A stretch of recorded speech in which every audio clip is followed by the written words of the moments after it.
Assalamualaikum warahmatullahi wabarakatuh. Rakan-rakan memandum, dalam video kali ini kita bahas tentang yang mana bulan yang lebih bagus kita mendirikan rumah dan yang mana bulan yang tidak bagus kita mendirikan rumah. Jadi berita tupu li kitanya, teh bulan yang god li kitanya tak nak pedang rumah dan teh bulan yang hana god tak pedang rumah. Nyo sebagai ikhtiar sagai. Yang hakikat memandum ba Allah ada baik salah mufhum. Ladum na yang salah mufhum mentang onyan hang patih lu nunggu. Yang memandum Allah betul. Kita nyo sakit tak coba. Nyan kan haik boleh cubatnya. Tetapi yang sebagai ikhtiar yang boleh Allah. Nyo menancit mengkagerah lang kitab oleh ulama-ulama lagi nya. Secara ikhtiar. Bulan-bulan yang god pedang rumah dan bulan yang hana god. Teman tak dengar sama-sama tetap bulan yang god dan tetap bulan yang hana god. Jadi yang pertama, bila kita mendirikan rumah pada bulan Muharram, nyan mendapatkan haru-hara dan atau mendapatkan penyakit bagi empunya rumah. Apabila kita mendirikan rumah pada bulan Muharram, nyan mendapatkan haru-hara atau penyakit. Kemudian selanjutnya, bila kita mendirikan rumah pada bulan Safar, maka mendapat ilmu atau harta. Bila kita mendirikan rumah pada bulan Safar, mendapat ilmu atau mendapat harta bagi empunya rumah. Mudah rezeki. Mudah menempuh ilmu. Tak. Kemudian selanjutnya, bila kita mendirikan rumah pada bulan Rabiul Awal, yang bulannya betul. Bila kita mendirikan rumah pada bulan Rabiul Awal, nyan mendapatkan kematian atau hilang salah seorang daripada empunya rumah. Walau kan bulannya dah bedang, punya mati, si mati. Tetapi hana tahu gahang bacut pinanya, nya kata umur mati di situ. Tetapi umpama kagak pegah ile, apabila kita mendirikan rumah pada bulan Rabiul Awal, mendapatkan kehilangan atau kematian salah seorang daripada empunya rumah atau kerugian segala di segi harta kita. Yan bila bulan Maulud pun apa. Selanjutnya, bila kita mendirikan rumah pada bulan Rabiul Akhir, mendapatkan kesukaran atau kesakitan atau penyakit bagi punya rumah.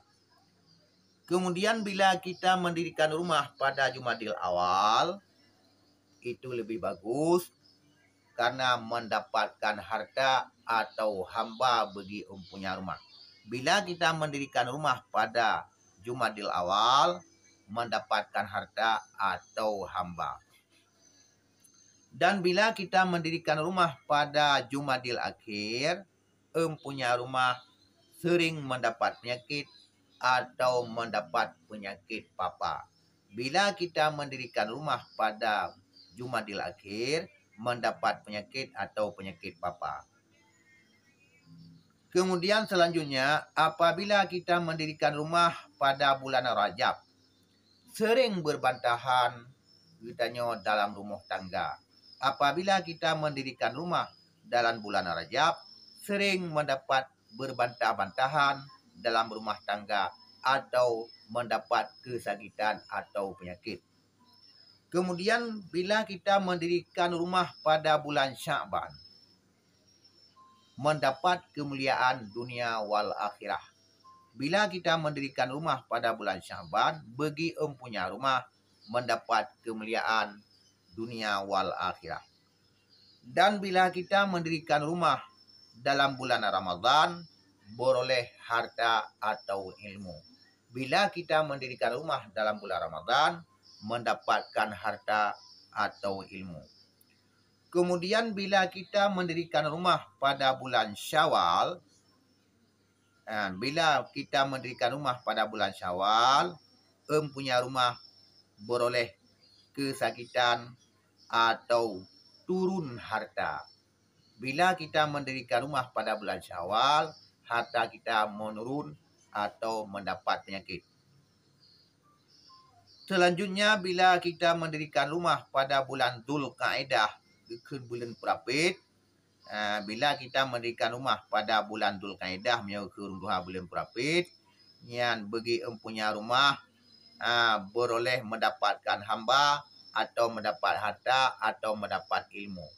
Bila kita mendirikan rumah pada bulan Dzulqa'dah, mendapat harta, mendapat hamba atau mendapat ilmu. Itu lebih bagus sih. Kemudian bila kita mendirikan rumah pada bulan Dzulhijjah. Bila kita mendirikan rumah pada bulan Dzulhijjah, empunya rumah mendapatkan emas dan perak dan binatang-binatang yang halal. Bila kita mendirikan rumah pada bulan Dzulhijjah, empunya rumah mendapatkan emas dan perak dan binatang-binatang yang halal. Yang boleh tanah pegah nyo ke bulan-bulan yang god dan nyo ke bulan-bulan yang hana god tentang mendirikan rumah. Nyo sebagai ikhtiar katanya. Bila tanah pedang mana kat janjut. Teman na uro yang god, na bulan yang god, na bulan yang hana god. Ya, mamandumnya tergantung pada Allah Subhanahu wa taala. Nyo sagai rakan video yang dapat saya sampaikan, mudah-mudahan bila na urang yang beramal mungkin manfaat. Bila hana yang terima kasih manteng, enak manteng, hadanallah wa iyyakum ajmain. Assalamualaikum warahmatullahi wabarakatuh.